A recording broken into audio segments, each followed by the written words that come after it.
Boa tarde, pessoal. Vamos a mais uma aula de português. Nessa aula a gente vai corrigir as atividades que eu passei para vocês na aula passada. Então, bora lá. A atividade que eu passei foi sobre os tipos de sujeito. Então, antes de corrigir, vamos dar uma rápida revisão. Os tipos de sujeitos podem ser simples, composto, indeterminado, oculto, também chamado de desinencial, ou inexistente, que é quando não existe uma oração sem sujeito. No sujeito simples, há a existência apenas de um núcleo. Exemplo, além da mulher, chegou cedo. Então, o sujeito aí é mulher. O núcleo do sujeito é mulher. Por quê? Porque o restante da oração está se referindo à mulher. Então, o sujeito é a pessoa a que a frase está se referindo. Nesse caso aí, é mulher. Então, além da mulher, chegou cedo. Quem chegou cedo? A mulher. Então, é um sujeito simples, possui apenas um núcleo. O núcleo é mulher. Já no sujeito composto, diferente do sujeito simples, há dois núcleos. Por exemplo, o menino e a menina chegaram. Então, quem chegou? O menino e a menina. São duas pessoas. Então, são dois núcleos. Por isso que é chamado de sujeito composto. Porque a oração está se referindo a dois seres, o menino e a menina. Já o caso do sujeito indeterminado, ele está escondido no verbo, ou seja, ele não está exposto na frase. Por exemplo, chegaram cedo à festa. Quem chegou cedo à festa? Então, pela oração, você não consegue determinar quem é o sujeito. Por que não se pode determinar? Vejam, chegaram cedo à festa. Poderia ser eles ou poderiam ser elas, né? Ou eles chegaram cedo à festa ou elas chegaram cedo à festa. Por isso que você não consegue determinar, porque pode ser mais de uma opção. Então, é um sujeito indeterminado, você não tem a certeza de que sujeito é. Já no sujeito oculto ou desinencial, pode-se encontrar ele através do verbo. Por exemplo, chegamos cedo à festa. Quando eu digo chegamos, eu estou falando de quem? De nós, né? Então, nós chegamos à festa. Não tem outra possibilidade, só nós.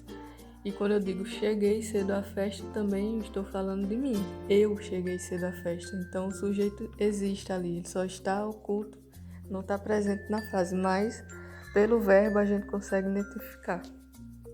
E o sujeito inexistente é quando a oração não tem sujeito. Geralmente são orações que indicam fenômeno da natureza, com o verbo haver no sentido de existir ou fazer no sentido de tempo decorrido. Por exemplo, choveu muito ontem. Não existe a pergunta quem choveu ou o que choveu, só choveu muito ontem, um fenômeno da natureza. Ou havia muitas pessoas lá, então não existe sujeito. Ou faz 2 anos, tempo decorrido também.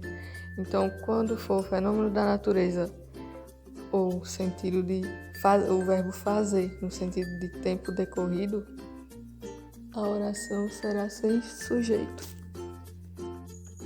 Agora vamos à correção da atividade. A questão diz o seguinte: observe a seguir as frases destacadas em negrito e escreva qual tipo de sujeito se refere: sujeito simples, sujeito indeterminado, composto ou desinencial. Letra A. E volta a interrogar. Não serão demasiadas águas tombando em maligna bondade? Então a gente vai classificar a parte em negrito, que é o volta a interrogar. Que se trata de um sujeito desinencial ou sujeito oculto. O sujeito ele não dá para identificar ele através da frase, mas você identifica através do verbo. Vamos à letra B. Rodrigo e Carlos estudaram no mesmo colégio. Essa aí tá fácil, né? Sujeito composto. Por quê? Porque são duas pessoas, Rodrigo e Carlos. Então são dois núcleos. Sujeito composto. Na letra C, tiraram o livro do lugar onde eu havia colocado. Sujeito indeterminado. Por quê? Porque está dizendo que tiraram. Alguém tirou, mas você não consegue identificar quem tirou. Lembram do que eu falei? No caso de terceira pessoa. Por que você não consegue identificar? Porque poderia ser tanto eles como elas. Então, não tem como determinar quem foi. Por isso é chamado de sujeito indeterminado. E a última, letra D, a voz de tristeza se repete em monotonia de chuva. Aí é um caso de sujeito simples. Por quê? Porque possui um núcleo. Quem é o núcleo? Voz. A frase está falando de quê? Da voz. Então, voz é o sujeito. Sujeito simples.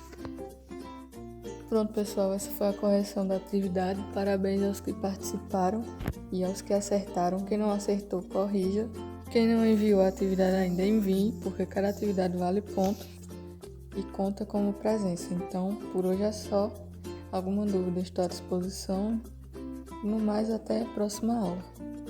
Tchau!